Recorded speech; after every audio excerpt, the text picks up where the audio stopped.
샬롬, 딥앤와이드 야고보서 시험을 뛰어넘는 동행동에 오신 여러분들을 한 분 한 분 사랑하고 축복합니다. 우리는 3주 동안 야고보서 안에 있는 신학적인 내용을 살펴보면서 시험이라는 큰 틀을 가지고 말씀을 해석하고 묵상하는 시간을 가졌습니다. 오늘도 동일한 틀을 가지고 마지막 강의를 진행하는데 이 시간이 저와 여러분에게 앞으로 좋은 믿음의 자산이 되기를 마음 다해 기도하겠습니다.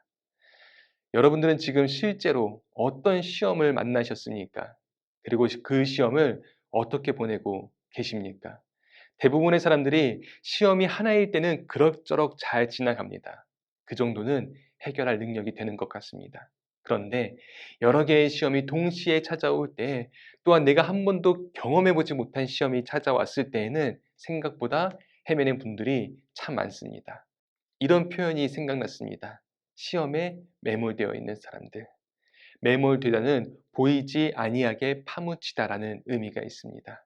실제로 광산에서 일하다가 무너져서 매몰된 분들을 뉴스에서 접하게 됩니다. 그 속에서 빠져나와야 하는데 그 타이밍을 놓쳐서 어둠 가운데 갇혀 누구는 일주일, 실제로 칠레에서는 2달 만에 구조된 경우도 있었습니다. 이와 같이 어떤 무거운 시험 속에서 빠져나오지 못해서 계속 거기에 매몰되어 있는 사람들이 있습니다. 그러니 어둠만 있는 그곳에 파묻혀 있으니 내 안에 부정적인 모습과 말과 행동, 결국 그런 존재로 매몰되어 있는 겁니다. 여러분 주변에 혹시 그런 사람이 있으십니까? 왜 이렇게 저 사람은 부정적이지? 왜 자꾸만 안 된다고만 하는 거야? 매사에 하는 말마다 화가 있고 가시돋친 말을 왜 하는 거지? 시험에 매몰되어 있는 경우 감정에도 매몰될 가능성이 높습니다. 그렇게 되면 마치 늪에 빠진 것처럼 주변에 있는 사람들도 동시에 그 늪에 빠질 수 있습니다. 그럼 대부분의 부모님들은 이렇게 이야기할 것입니다. 그런 아이가 있으면 같이 놀지 말라고. 절대로 어울리지 말고 피하라고. 나아가 그런 성도가 있으면 같이 다니지 말라고. 같은 나무와 모임에 있지 말라고. 자녀를 양육하는 아버지로서, 동시에 성도를 목양하는 목회자로서 참 마음이 아프고 어렵습니다. 그러나 확실한 것은 첫 번째는 내가 먼저 시험에 매몰되어서 감정까지도 매몰되어 있는 것은 아닌지 철저하게 자신의 내면을 볼 수 있어야 하고, 두 번째는 내 주변에 그런 자가 있다면 그 사람을 마음에 품고 기도하며 매몰된 곳에서 빠져나올 수 있도록 도와줄 수 있어야 합니다. 그렇다면 어떻게 매몰된 곳에서 빠져나올 수 있을까요? 광산에서 매몰되어 있다면 절대로 스스로 나올 수가 없습니다. 외부에서 누군가 꺼내주지 않으면요. 이처럼 시험과 부정적인 감정에 매몰되어 있다면 스스로 절대로 해결할 수 없습니다. 외부에서 외부의 어떤 강력한 힘으로만 그곳에서 벗어날 수 있습니다. 그것이 과연 무엇일까요? 오늘 야고보서 전체의 흐름을 통해서 살펴보겠습니다.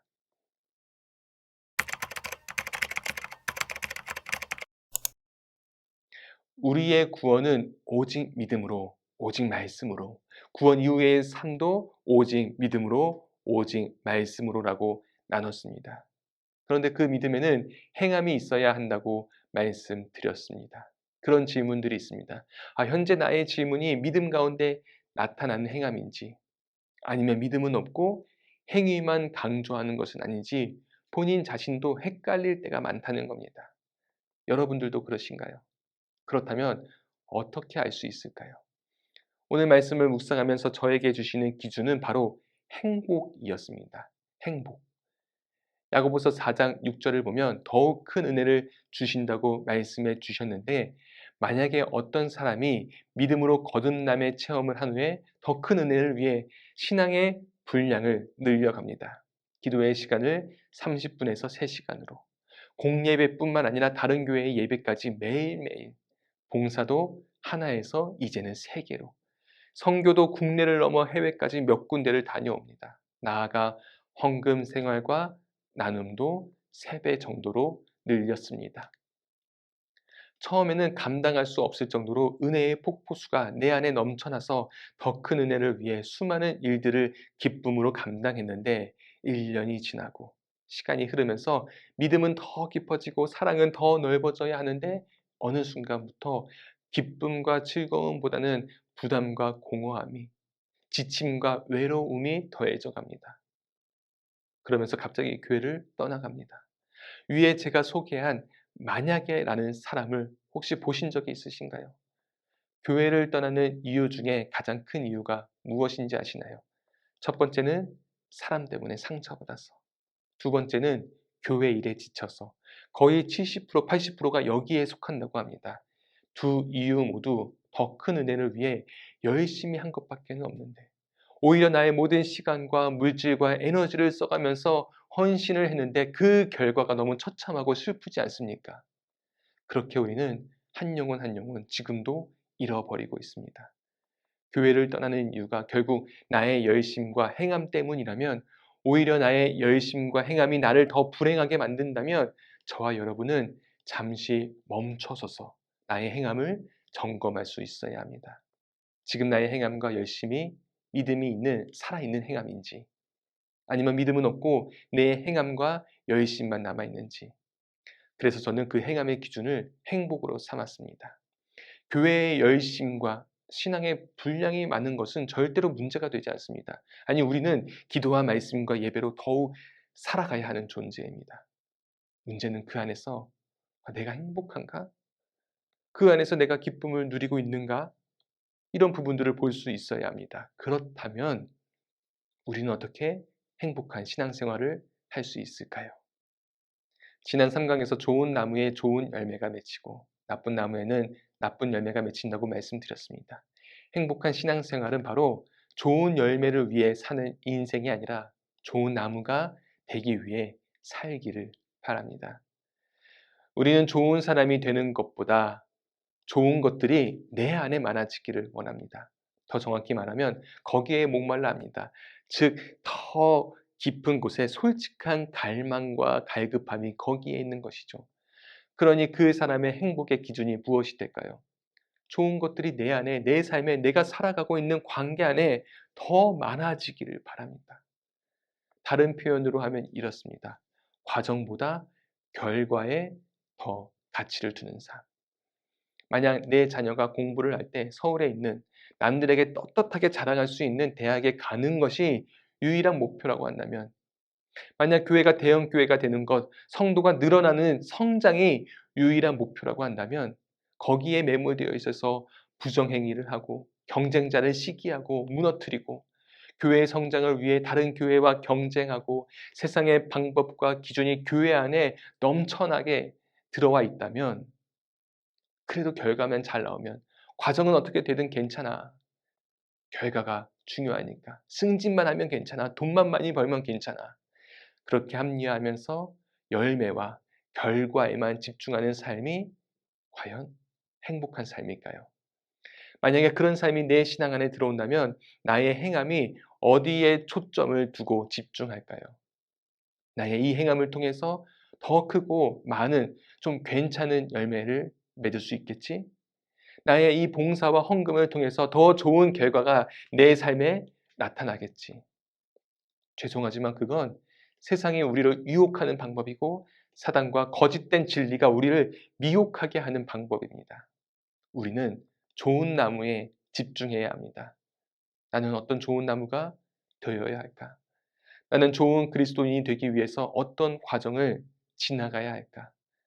저와 여러분이 이 부분에 대해서 그 어느 것보다 치열하게 고민하고 생각하고 묵상하고 기도하는 데까지 나아가기를 간절히 소망합니다. 사랑하는 여러분, 과정이 행복하면 결과가 안 좋아도 오케이, 괜찮습니다. 왜냐하면 그 과정에서 경험하는 기쁨과 은혜가 있었기에, 그 안에서 배우고 훈련하는 성장의 시간이 있었기에 더 좋은 때와 열매를 기대하게 됩니다. 그런데 결과 중심은 결과가 좋으면 오케이, 과정이 안 좋아도 괜찮습니다. 내가 원하고 바라는 목표를 이루었기 때문입니다. 그런데 열매와 결과 중심에 초점을 두는 사람의 문제는 바로 여기에 있습니다. 결과가 실패했을 때, 내가 원하고 만족하는 것이 안 이루어졌을 때, 심지어 그 과정까지도 행복하지 않았을 때, 그렇다면 그 사람은 한순간에 무너집니다. 그때 만약에 내가 감당할 수 없는 시험이 찾아왔을 때 절대로 인내하지 못하고 매몰되고 말 것입니다. 그러니 오늘 우리의 소망과 우리 가정과 자녀와 교회와 공동체가 가야 할 방향과 소망은 많은 열매보다 먼저 좋은 나무가 되는 것. 어떤 결과만 바라는 삶이 아니라 하루하루의 과정을 잘 만들어가는 사람이 되는 것. 우리가 앞으로 걸어갈 길이 되기를 바랍니다. 그럼 이제 4장과 5장을 통해서 어떻게 좋은 나무가 될 수 있을지 한번 살펴보겠습니다. 4장을 요약하면 세상과 벗하지 말라입니다. 4절입니다. 함께 읽겠습니다. 가늠한 여인들아, 세상과 벗된 것이 하나님과 원수됨을 알지 못하느냐. 그런즉 누구든지 세상과 벗이 되고자 하는 자는 스스로 하나님과 원수되는 것이니라. 성경은 예수 그리스도를 신랑으로 말하고 우리를 그의 신부라고 비유합니다.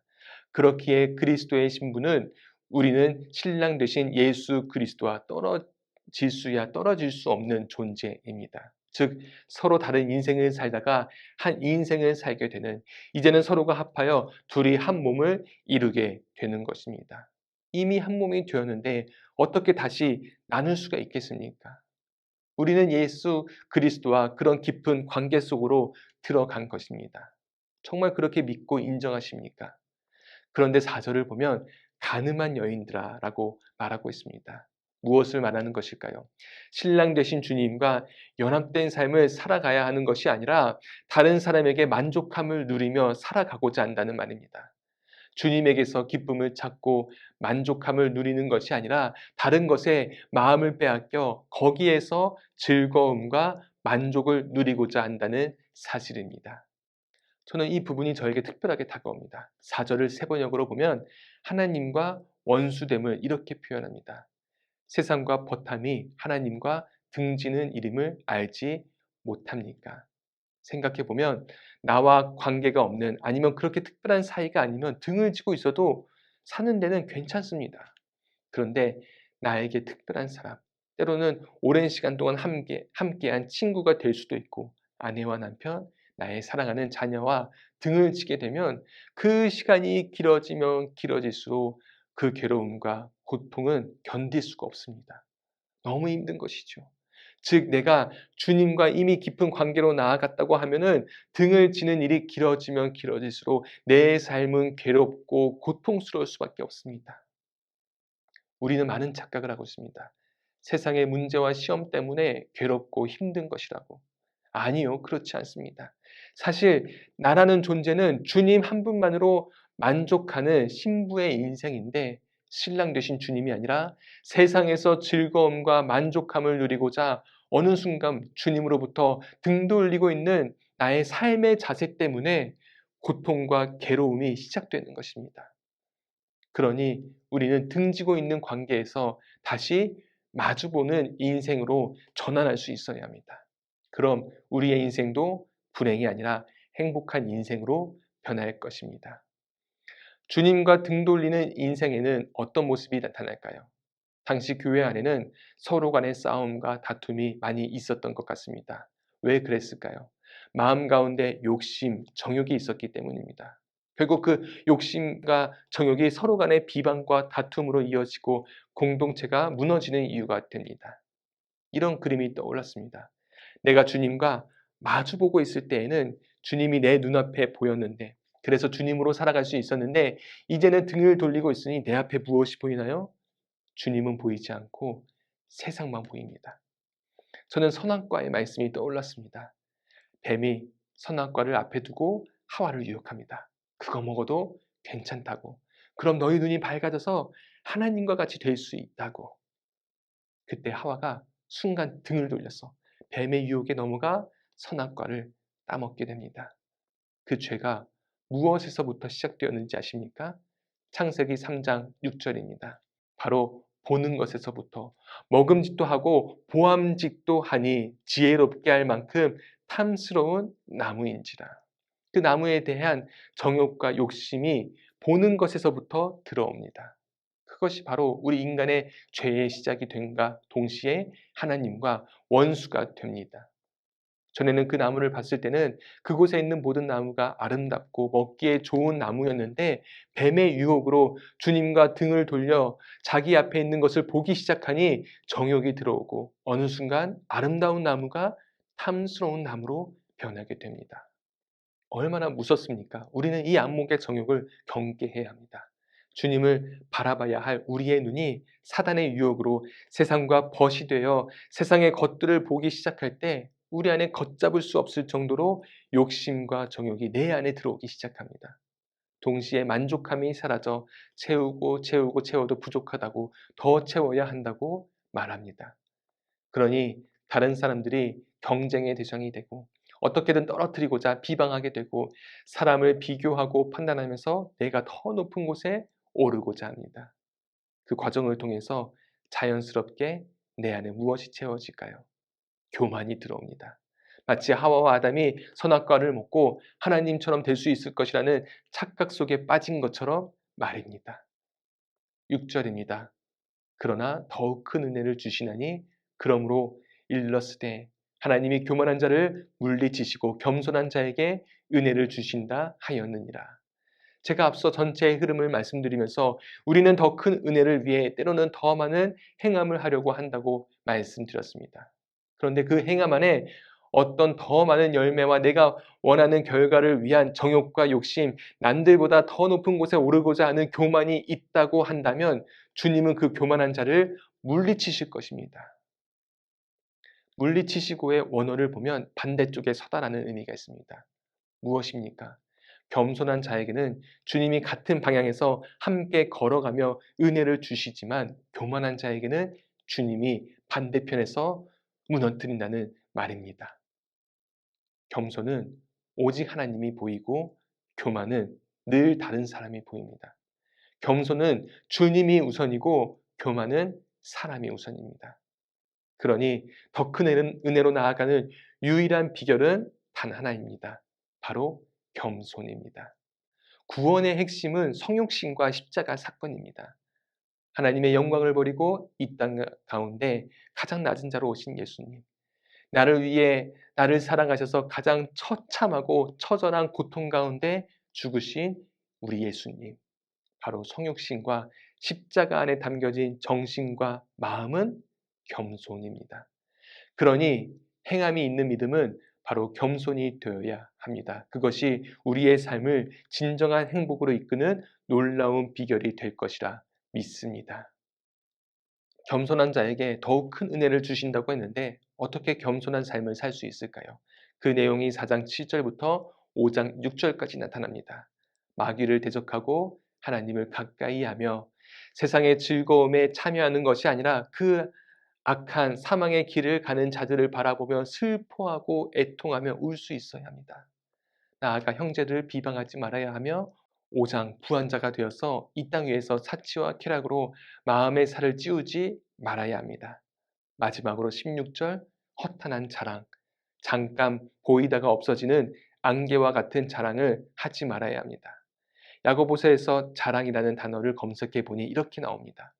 자기의 높음을 자랑하고 혀도 작은 지체로 돼 큰 것을 자랑하고 마음속에 독한 시기와 다툼이 있는데 그것을 자랑하고 마지막으로 허탄한 것을 자랑하고 무엇을 말하는 것일까요? 결국 나에게 있어서 자랑은 나를 교만으로 이끈다는 사실입니다.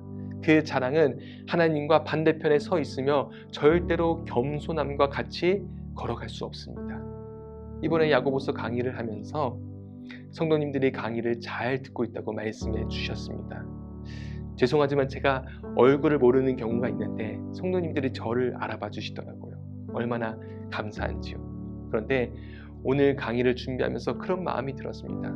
제가 앞으로 목회를 할 때 오직 주님만 자랑하고 십자가만 자랑하는지 아니면 변질이 되어서 세상을 자랑하는지 여러분들이 오늘 야고보서 강의를 기억하면서 지켜봐 주시고 만약 나중에 제가 변질이 되어서 다른 길로 가고 있다면 꼭 연락 주셔서 말씀해 주시기를 부탁드립니다. 목사님, 야고보서를 들었던 학생인데 목사님이 이전의 고백과 달라졌다고, 정신 차리셔야 한다고 말씀해 주시길 바랍니다. 저도 오늘 이 마음 잊지 않고 겸손으로 좋은 나무가 되기를 끝까지 바라며 그 길을 걸어가겠습니다. 동시에 여러분들도 동일한 믿음의 고백과 결단이 있기를 주님의 이름으로 간절히 축복하며 기도합니다. 이 말씀을 함께 읽겠습니다. 갈라디아서 6장 14절 말씀입니다. 그러나 내게는 우리 주 예수 그리스도의 십자가 외에 결코 자랑할 것이 없으니 그리스도로 말미암아 세상이 나를 대하여 십자가에 못 박히고 내가 또한 세상을 대하여 그러하니라. 아멘.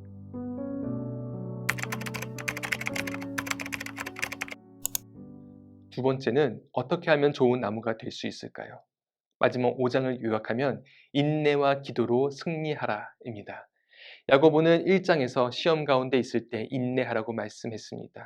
그 인내를 통해서 끝까지 온전함으로 성화와 완전으로 나아갈 수 있다는 것입니다. 동시에 5장으로 마무리하면서도 다시 인내를 강조하고 있습니다. 주님이 다시 오실 때까지 인내하고 마음을 굳건하게 하여 끝까지 그 길을 걸어가라고 말씀하십니다. 그런데 그 인내를 이루기 위해서 무엇이 필요할까요? 바로 의인의 간구, 기도입니다. 기도가 있을 때 내가 걸어가는 그 길을 끝까지 인내하며 걸어갈 수 있다는 것입니다.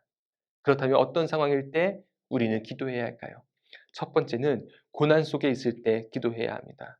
고난과 어려움이 있을 때 성숙한 기도는 고난과 어려움을 피하게 해달라고, 빨리 벗어나게 해달라고 기도하는 것이 아니라, 왜냐하면 그것은 인내를 이루는 기도가 아니기 때문입니다. 오히려 그때 고난과 어려움 속에서도 나와 함께 해달라고 기도할 수 있어야 합니다. 그때 인내할 수 있는 힘이 생깁니다. 더 정확히 말하면 포기하지 않고 버틸 수 있게 도와주십니다. 그 힘만 있으면 됩니다. 왜냐하면 그 고난과 어려움은 결국 지나가기 때문입니다.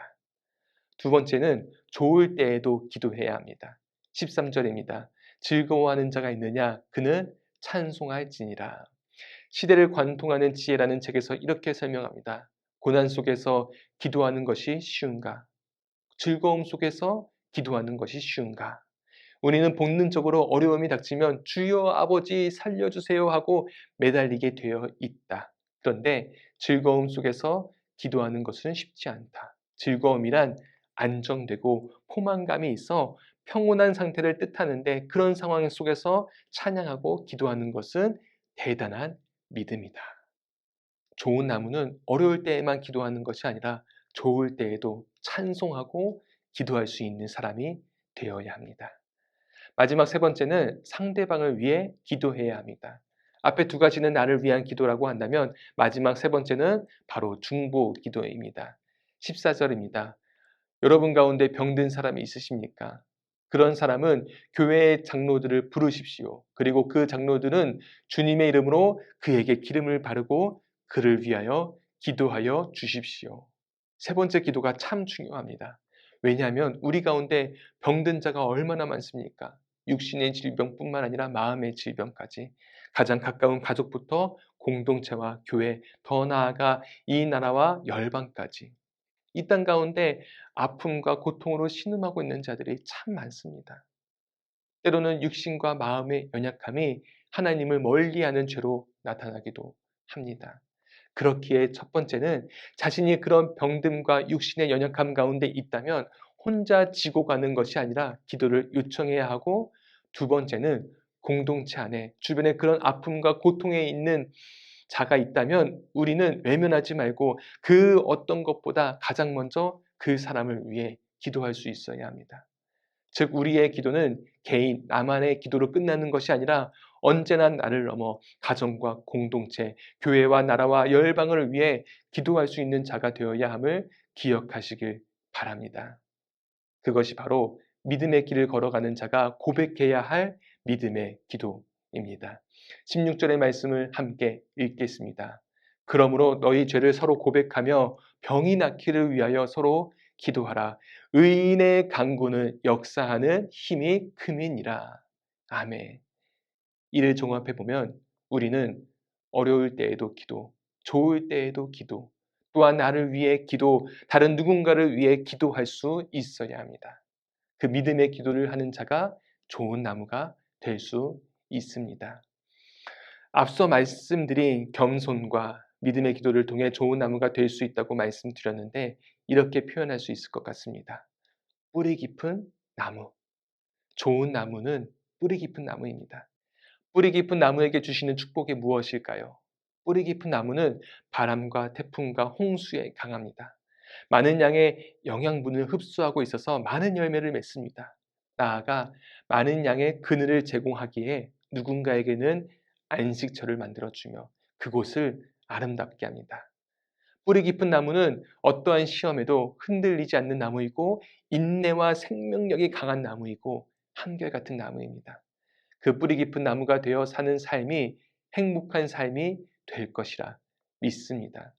바로 저와 여러분이 그런 뿌리 깊은 나무가 되기를, 그래서 풍성한 열매가 삶에서 나타나고 나아가 내가 누군가의 안식처가 되어주고 나로 인해 가정과 공동체가 아름다워지기를 주님의 이름으로 기대하며 기도합니다. 강의를 준비하는 가운데 이 찬양이 계속 고백되어졌습니다. 찬송가 어려운 일 당할 때입니다. 가사 하나하나가 야고보서 강의와 너무나도 잘 연결이 되더라고요. 어려운 일 당할 때 나의 믿음 적으나 의지하는 내 주를 더욱 의지합니다. 성령께서 내 마음 밝히 비춰주시니 인도하신 따라서 주만 의지합니다.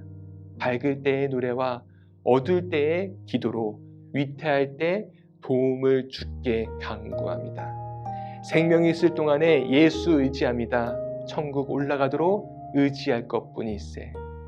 세월 지나갈수록 의지할 것뿐일세. 무슨 일을 만나도 예수 의지합니다. 아멘. 오늘은 이 찬양의 고백을 가지고 함께 기도하면서 강의를 마무리하겠습니다. 하나님, 뿌리 깊은 나무가 되어서 풍성한 열매를 맺는 그리스도인, 살아있는 믿음의 사람이 되겠습니다. 세월 지나갈수록 무슨 일을 만나도 끝까지 주만 의지하면서 오직 믿음과 말씀으로 인내하며 승리하겠습니다. 두 가지 고백으로 함께 기도하겠습니다. 그리고 한 달 동안 함께 해주셔서 정말로 감사드립니다. 다음 강의에 기대하는 마음으로 다시 뵙겠습니다. 감사합니다.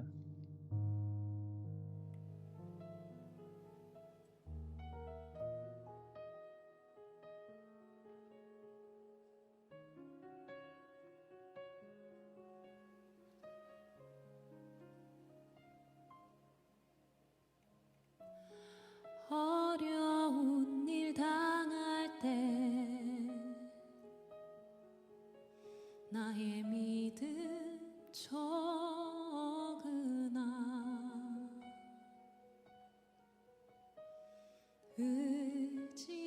의지하는 내 주를 더욱 의지합니다.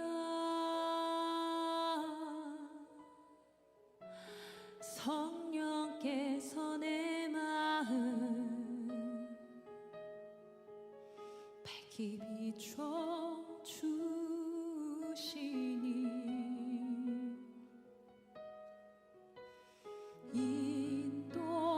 인도하심 따라서 주만 의지합니다.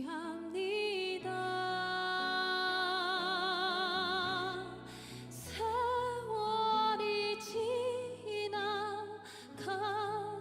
지나갈수록 의지할 것은 예수뿐일세.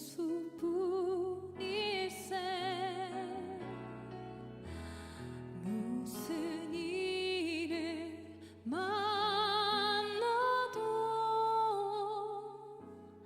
예수 의지합니다.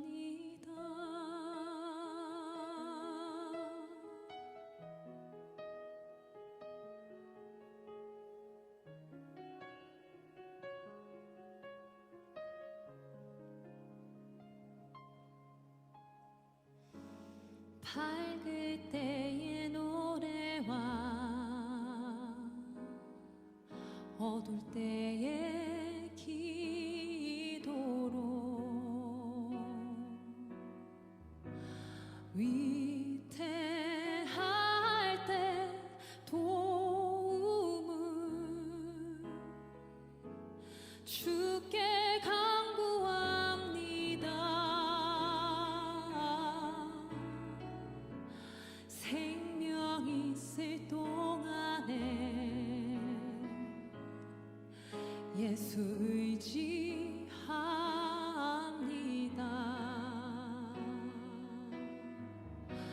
천국 올라가도록 의지할 것뿐일세.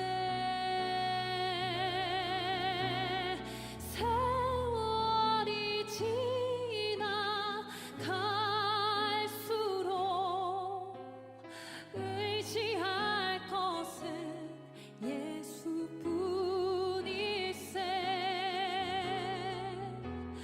무슨 일을 만나도 예수 의지합니다. 의심과